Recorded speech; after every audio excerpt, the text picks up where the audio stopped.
ในวันที่ 16 พฤษภาคม 2025 ที่สำนักงานนายกรัฐมนตรีได้มีพิธีมอบรับเครื่องช่วยเหลืออุปกรณ์การแพทย์และวัคซีนป้องกันพยาธิปอดอักเสบจากสมาคมพัฒนาเศรษฐกิจอาซีจีน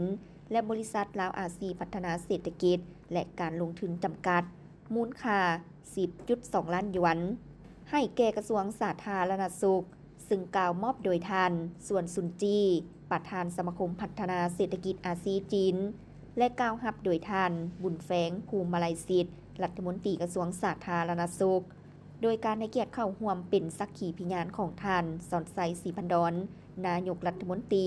พร้อมด้วยท่านรัฐมนตรีกระทรวงสาธารณสุขและผู้ต่างหน้าภาคส่วนที่เกี่ยวข้องในโอกาสนี้ท่านนายกรัฐมนตรีได้ตีราคาสูงต่อการช่วยเหลืออุปกรณ์การแพทย์และวัคซีนจากสมาคมพัฒนาอาซีจีนและบริษัทอาซีพัฒนาเศรษฐกิจและการลงทุนจำกัดในครั้งนี้ซึ่งประกอบส่วนอันสำคัญเข้าในเวียกงานการบริการปิ่นปัวและป้องกันพยาธิตามคาดหมายที่วางไว้รัฐบาลและภาคส่วนที่เกี่ยวข้องจะนำเอาอุปกรณ์และวัคซีนดังกล่าวไปนำใช้ให้เกิดประโยชน์สูงสุดโดยเฉพาะให้ถึงกลุ่มเป้าหมายในการรับวัคซีนอย่างทั่วถึง